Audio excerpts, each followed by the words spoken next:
మన ప్రభును రక్షకుడైన యేసుక్రీస్తు నామములో ఈ అనుదిన మన్నా కార్యక్రమాన్ని వీక్షిస్తున్న ప్రియ దేవుని బిడ్డలందరికీ నా యొక్క వందనాలు. బిడ్డలారా, అందరు బాగున్నారా? అందరు సంతోషంగా ఉన్నారా?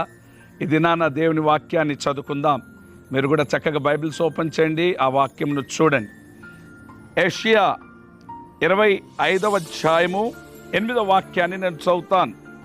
2వ లైన్ నుండి, ప్రభువైన యెహోవా ప్రతివాని ముఖము మీదున్న బాష్మ బిందువును తుడిచివేయును, భూమి మీద నుండి తన జనుల నిందను తీసివేయును, ఇలాగును జరుగునని యెహోవా సెలవిచ్చి ఉన్నాడు. ప్రియమైన దేవుని బిడ్డలారా, 2 విషయాలు మీకు జ్ఞాపకం చేస్తాను.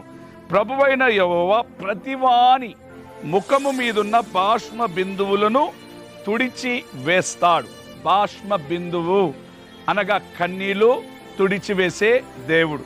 చాలామంది జీవితాల్లో ఈ రోజుల్లో ఈ లోకములో వారి హృదయం నిండా కలవరాలే, వారి హృదయం నిండా బాధనే. ఒక కొత్త దినం వచ్చింది, ఏం చేద్దాం, ఎలా చేద్దాం, ఈరోజు ఎక్కడికి వెళ్దాం, ఏ ఉద్యోగానికి వెళ్దాం, ఏం సంపాదిద్దాం, మరి జాబ్ దొరుకుతుందా, మరి ఎలా ప్రతిరోజు ఏదో ఒక వేదనలతో ఉంటున్నారు.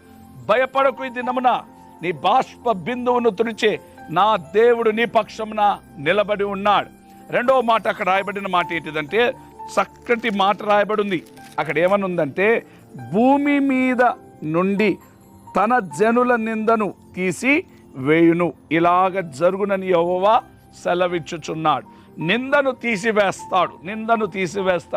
నింద అనగానే మనకి గుర్తుకొచ్చేది అబ్రహాముకు ఒక తెర అడ్డముంది. ఆ తెర ఏమిటో తెలుసు కదా మీకు అందరికీ. సంతానము లేదు, అది ఒక తెర. ఉద్యోగం లేదు, అదొక తెర. కుటుంబంలో సమస్యలతో బాధపడుతున్నావు, అదొక తెర. అప్పులు అనబడిన తెర. కుటుంబంలో సమాధానం లేదు, తెర. ఈరోజు ఈ ఉదయకాలం విశ్వసిస్తున్నావా? ఆ తెరనే అడ్డును నా ప్రభు తొలగించబోతున్నాడు.